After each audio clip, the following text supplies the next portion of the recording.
আজকে জুলাই সনদকে অস্বীকার করা হচ্ছে। 4,40,00,000 মানুষ যে জুলাই সনদের পক্ষে হাঁ ভোট দিয়েছে তাদেরকে অমর্যাদা করা হচ্ছে, তাদের বিরুদ্ধে আজকে দাঁড়ানো হয়েছে। শপথ নেওয়া হচ্ছে না সংবিধান সংস্কার পরিষদের।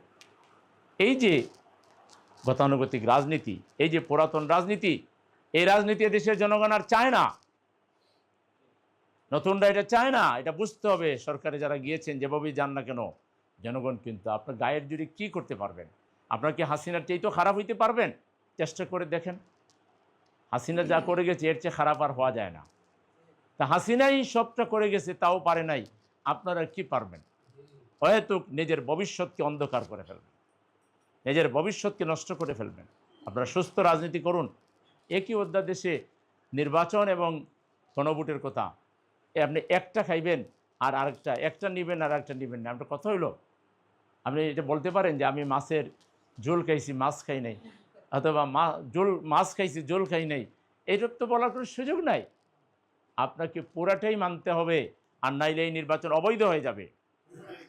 এই নির্বাচন যদি অবৈধ হয়ে যায় তাইলে আবার নতুন নির্বাচনের প্রয়োজন দেখা দেবে। সময় থাকতে সুবিবেচনার পরিচয় দেন এবং শপথ নেন, সংবিধান সংশোধন করেন। জুলাই সনদের প্রত্যেকটা সংস্কার মানতে হবে। যদি না মানেন, এটা জাতির সাথে প্রতারণার শামিল হবে এবং জাতি এটা ক্ষমা করবে না। বদরের চেতনায় বাংলাদেশের 18 কোটি মানুষ আবার জেগে উঠবে। তারা সমস্ত অন্যায়কে প্রতিরোধ করে একটা ন্যায়ভিত্তিক সমাজ, ন্যায্যতা ভিত্তিক সমাজ, ইনসাফ ভিত্তিক সমাজ প্রতিষ্ঠায় বদরের চেতনায় বাংলাদেশের মানুষ আবার জেগে উঠলে আপনারা কিন্তু রেহাই পাবেন না। সেজন্য সম্মানিত সুধীমণ্ডলী, সবাইকে অনুরোধ করব, আসুন বাকি রমজানের সময়টুকু আমরা ইবাদত বন্দেগীতে কাটাই। আমরা চেষ্টা করি গরিবের পাশে দাঁড়াবার জন্য।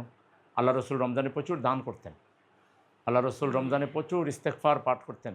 আসুন আমরা তওবা ইস্তেগফার পড়ি, বেশি করে দান খয়রাত করি, অসহায়ের পাশে দাঁড়াই, আত্মীয় স্বজনের পাশে দাঁড়াই।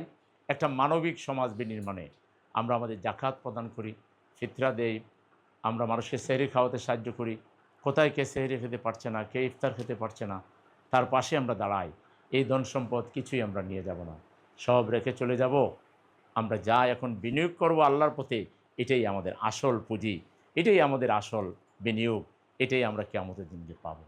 তো সবাইকে আমি একটি মানবিক সমাজ প্রতিষ্ঠার এই আন্দোলনে, এই সংগ্রামে আরও বেশি সম্পৃক্ত হয়ে জনগণকে সম্পৃক্ত করে একটি মানবিক মূল্যবোধ সম্পন্ন সমাজ প্রতিষ্ঠায়, একটি মানবিক মূল্যবোধ সম্পন্ন ঢাকা সিটি তৈরি করার ক্ষেত্রে আসুন আমরা সবাই হাতে হাত রেখে, কাঁধে কাঁধ মিলিয়ে বদরের চেতনায় উজ্জীবিত হয়ে, শাহাদাতের চেতনায় উজ্জীবিত হয়ে, কোরআনী চেতনায় উজ্জীবিত হয়ে একটি ইনসাফ ভিত্তিক সমাজ প্রতিষ্ঠার আন্দোলনে আমরা আরও এগিয়ে যাই এবং আমাদের এই সমাজ আরও এগিয়ে যাক।